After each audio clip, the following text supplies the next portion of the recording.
Are you ready for another adventure? This time, I want to take you to Northern Ireland, in the UK, to Carrickfergus Castle. I mentioned this castle before, when talking about Howth Castle, because Amalric, the first Lord of Howth, came to Ireland together with John de Courcy and Richard de Clare, better known as Strongbow. Now, you might remember Strongbow from the video about the Black Castle. If you missed either of these videos, I have put links to them here and in the description. So, let's travel back in time and take a look at how John de Courcy built Carrickfergus Castle.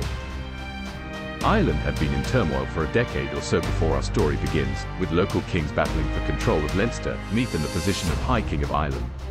Alliances had been made and broken, and one of them had been between the fallen King of Leinster, Diarmait mac Murchada, and Strongbow to get his kingdom back.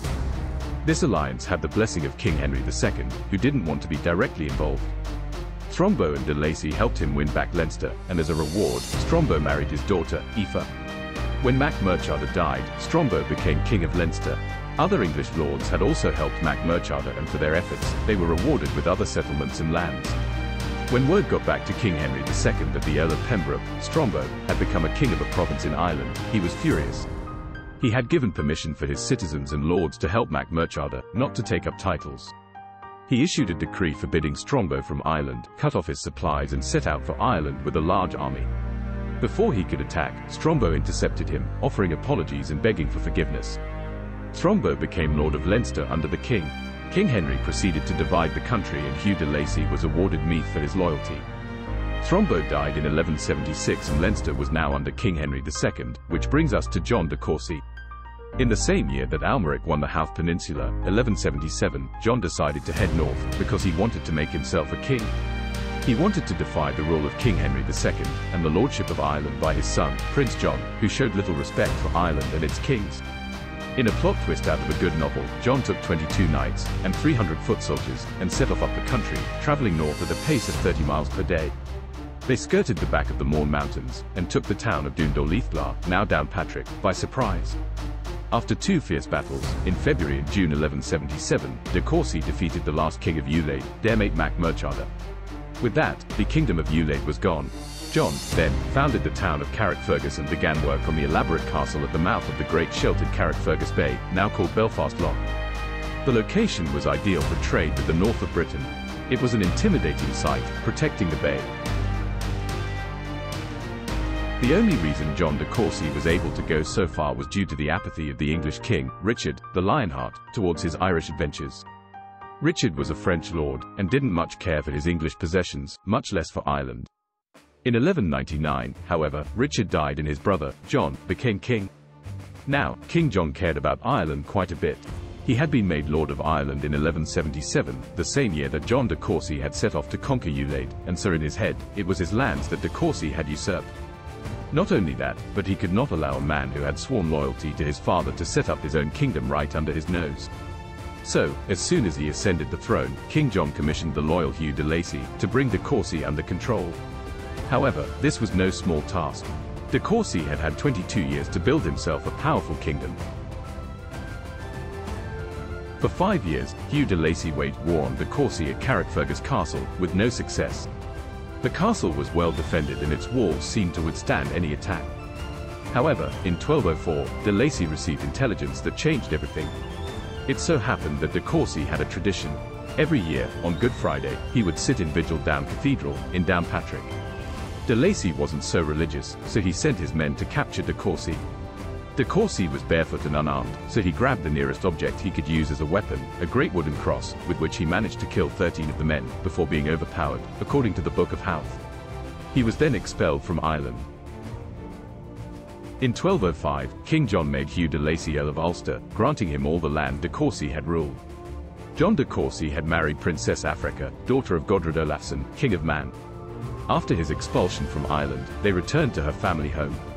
In 1205, John led an army on 100 boats, supplied by his brother-in-law, Ragnald, King of Man, from the island, across the Irish Sea to try to recapture his kingdom. They laid siege to the castle, but lost, for the defenses he himself had built were too strong. The castle's defenses were reinforced with the arrival of Walter de Lacy, Hugh's older brother, and his forces.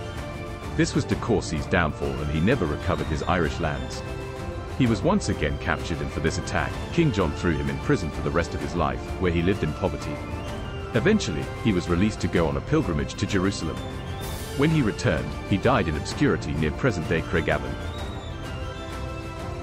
Meanwhile, when Hugh de Lacy was made Earl of Ulster by King John, it had been on the condition that he surrender Carrickfergus to the crown, which he, at first, refused.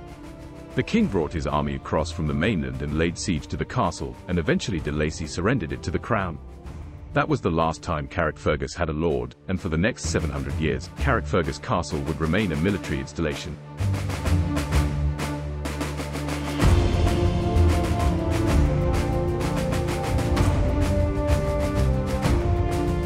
The name, Carrickfergus, comes from the Irish, cairn, that means a construction of stone, and fergus, meaning strong man. It is now over 800 years old, built in the Norman style. This castle is extremely well preserved and considered one of the finest examples of medieval castles in Ireland. The cannons, for example, date back to the 17th and 19th centuries. You can visit the castle and its modern visitor centre, rich with history and artifacts. You can walk the grounds and see the statue of Africa, John de Courcy's late wife, sitting on the wall above the inner garden, looking over the waters towards her home on the Isle of Man. Visitors spend time on the walls and battlements admiring the views. I would imagine that for the soldiers guarding the castle, the views would not have been as pleasant, especially when the castle was under siege.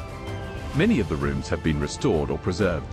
You can tour the lower levels to the kitchen and servants' dining hall, or tour the grand banquet hall where de Courcy himself would have hosted his dinners. Ultimately, you can climb to the grand hall on the upper level with a beautiful view of Belfast Lough. The castle is well worth exploring in all its glory.